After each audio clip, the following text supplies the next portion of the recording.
Dahil 800,000 followers na nga tayo mga mare at pare, kaya naman eto't nagluto nga ako ng pansit at biko. Tumawid nga rin pala kaming dalawa ni Buyok Pabayan dahil nagpa-check up at nagpa-laboratory na nga rin ako. Hi guys! Another day, another mini vlog na naman ang buhay namin dito sa isla. At ngayong araw nga pala ay samahan nyo akong magluto ng pansit at ng biko. 800,000 followers na kasi tayo dito sa Facebook mga mare at grabe, hindi ko akalain at hindi namin lubos maisip ni Buyok na aabot nga tayo sa ganitong bilang. Mabagal man pero okay lang yun mga mare at pare, at least may progress ani. Abay, noon ngang bago pa lamang kami nagsisimula ni Buyok ay masayang masaya na nga kami sa 10,000 followers. Ito pa kayang umabot kami ng 800,000. Bago nga po namin maabot ang ganito kalaking followers ay napagkakarami na nga po naming napagdaanan ni Buyok sa pagbablog. Hindi na nga po namin mabilang ni Buyok kung ilang beses na ba kaming nahahak na mga walang magawang mga hackers na yan. Pero mabuti na lang talaga mga mare at marunong nga ako, kaya naman eto't nakakabalik pa nga rin kami. Akala nga po ng iba mga mare ay madali lang itong ginagawa naming pagbablog, pero sa totoo lang talaga mga mare ay hindi po talaga madali. Biruin mo naman mga mare at pare, sa araw-araw nga po na ginawa ng Diyos ay kailangan mo mag-isip ng content at i-upload na video. Kailangan kasi talaga mga mare consistent ka nga sa pag-upload para magtuloy-tuloy nga po ang takbo ng inyong page. Once po talaga na maging vlogger ka ay hindi na talaga pwede yung patamad-tamad dahil syempre tatama rin ng haring panonood yung mga followers mo. Kaya naman sobrang thankful talaga kami kay Lord mga mare at pare dahil simula nga nung nag-vlog kami ni Buyok eh hindi na nga kami masyadong nahihirapan sa buhay. Napakaraming biyaya ang ibinibigay po niya sa aming pamilya kahit hindi naman po namin ito deserve. Kaya sa sobrang saya ko nga mga mare, sabi ko nga kay Buyok magluto nga kami kahit kaunti. Pansit at biko nga palang napili kong iluto mga mare dahil parang bang sarap nga nito sa ganitong panahon. Noon ko pa talaga gustong makapagluto ng biko mga mare at pare dahil isa nga ito sa mga paborito kong kakanin. 2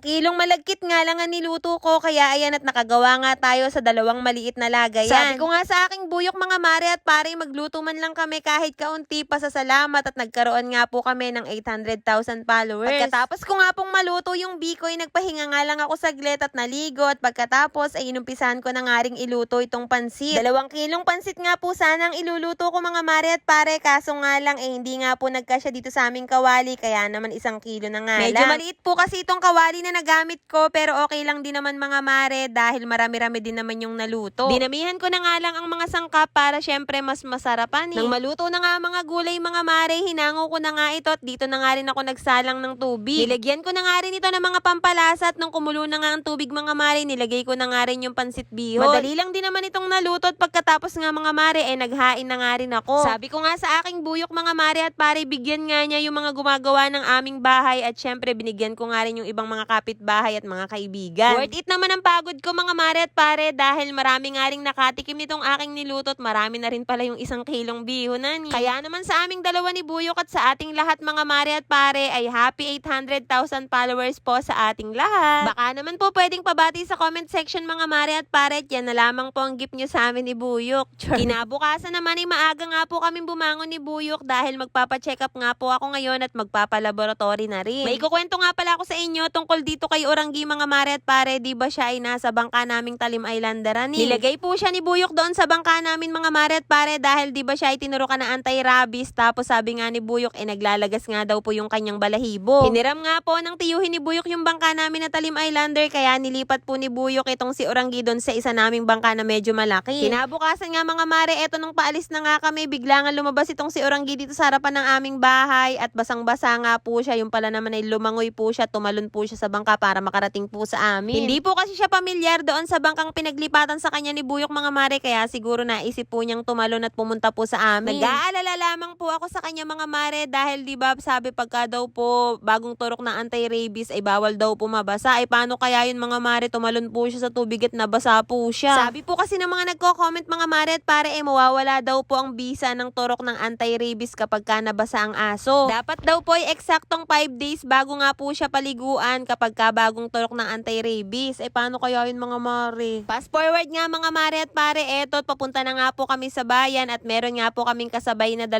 lalaki at yung isa nga po tiyuhin ni Buyok dahil may bibili nga daw po sa bayan. Sobrang sama nga po ng panahon nung papunta kami sa bayan mga mare at grabe na pagkakalakas nga po ng ulan at parang nababasa na nga po kami dito sa bangka. 2 oras nga po ang biyahe namin mula sa aming nayon papunta sa bayan mga mare, kaya eto't natulog nga muna ako dito sa bangka ng nakaupo. Makalipas nga po ang 2 oras ay sa wakas nakarating na nga po kami sa bayan at agad na nga rin po kami kaming dumiretso doon sa St. Servatius. Doon po kasi ako magpapalab mga mare at pare at grabe na pagkakarami nga pong laboratories na pinapagawa sa akin ng doktor. Isa na nga po dito yung OGTT test na ipinapagawa sa mga buntis para malaman kung meron kang gestational diabetes. Sa test nga na to mga mare, kailangan nakapag-fasting ka ng 8 to 10 hours. 9:30 PM pa nga yung last meal ko, tapos ay 7 AM nga daw ako kukunan ng dugo. After ko nga kunan ng dugo mga mare, etot may pinainom naman sa akin na juice at kailangan ko nga raw itong maubos at grabe mga mare, sobrang tamis nga nito. At syempre dahil mahilig nga tayo sa matamis ay kering-keri ko nga ito mga mare at hindi ko nga ito naisuka. Kapag daw kasi naisuka mo nga ito ay uulit ka uli ng test at magbabayad ka uli ng bago, kaya mga mare talaga naman pinigil kong aking suka, char. Pagkatapos ko nga magpalabat kunan ng dugo ng 3